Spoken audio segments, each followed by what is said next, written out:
Hello，大家好，我係 Coach。今集嘅題目係大專升學申請十大迷思。有睇開 Coach 教育頻道嘅觀眾或者會留意到 Coach 好喜歡澄清迷思。點解？因為迷思係似是如非，所以正係中伏嘅最佳圈套啊嘛。迷思其實只係人哋去論述關於其他人同埋事物，佢哋係點樣運作嘅故事。呢啲情景主要係基於假設，或者係根據自我種族文化嘅一啲設定，極大部分都係傳聞或者謠傳，所以無法進行事實嘅查核㗎。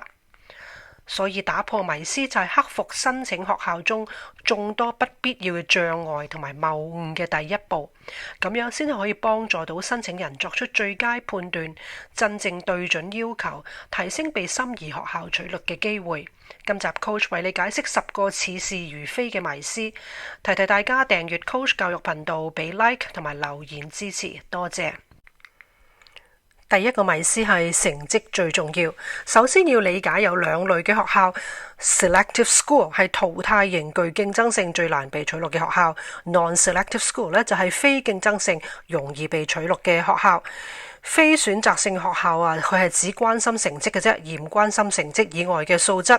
對於具競爭性學校呢，成績僅僅係作為門檻，以後仲有其他嘅方面嘅要求篩選。成績嘅重要性只係喺第一個環節，僅佔整體評估嘅某一個特定比例。過咗成績嘅關口呢，依然有其他方面嘅比試。成績好只會令你喺其中一個環節得分高，對於其他取錄嘅要求嘅環節係冇幫助嘅。咁評分取捨嘅關鍵 tiebreaker 往往呢係以非學術嘅成就作為決定㗎。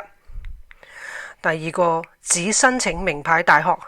申請大學呢，完全係屬於同一個等級嘅呢，係唔明智㗎。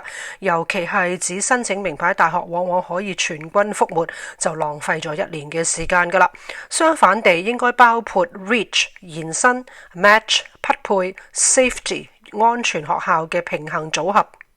大學排名呢，應該作為參考嘅指南，而唔係唯一嘅標準，因為佢其實可以被視為排名機構創造出嚟嘅一啲產物嘅啫。第三個迷思係喺冇制定個人化大學嘅名單嘅情況之下呢，就作出申請啦。學生應該從好廣泛咁開始，然後將佢哋自製嘅名單縮減到最適合佢哋需要嘅大學。制定大學名單嘅過程通常呢，係要喺搜索過程中需要進行大量嘅研究同埋推敲。喺20至30所大學開始，最終係減少到10至15所，再謹慎咁樣去取捨申請嘅。第四個迷思係 GPA 比英語水平更加重要。呢個係唔一定㗎。對於非選擇性型嘅大學呢，或者應用型大學呢，英語能力可能係作為國際申請者最重要嘅取錄準則。成績方面呢，係達到門檻就可以啦。因為需要具備英語嘅溝通能力，先至能夠理解同埋掌握一啲實用嘅課程內容㗎。第五個迷思係只要申請喺截止日期交咗就可以啦。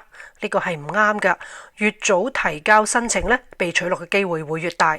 喺最早一輪遞交申請呢，可以顯著提高你入讀某一啲選擇型，即係具競爭性嘅學校嘅機會㗎。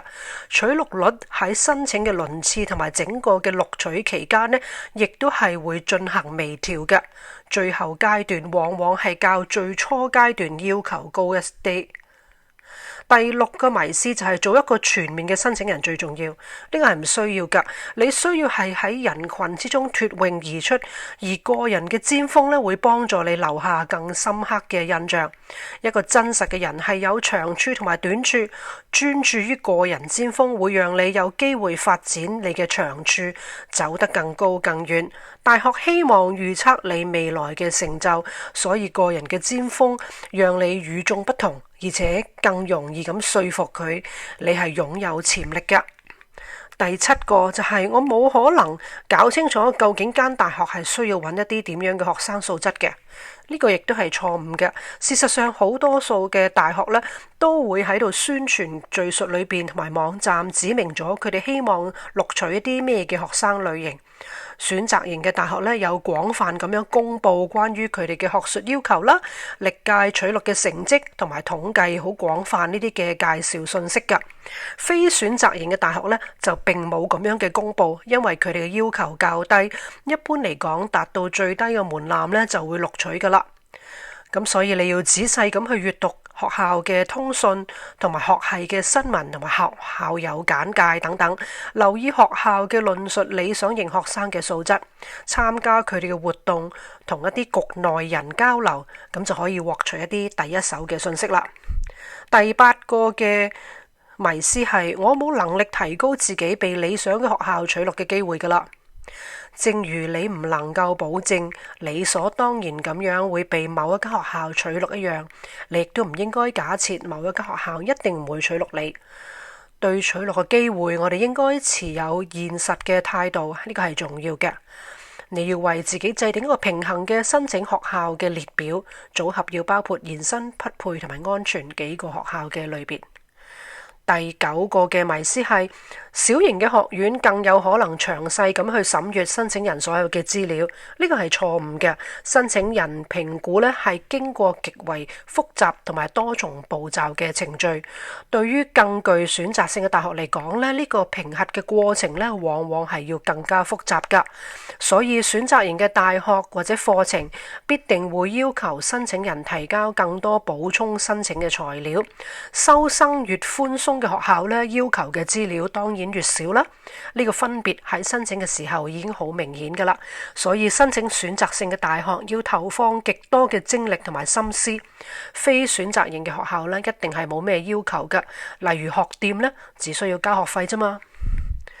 最後一個迷思就係，如果有2個同樣水平嘅人去申請，咁呢個評分取捨呢，係多餘或者模棱兩可嘅。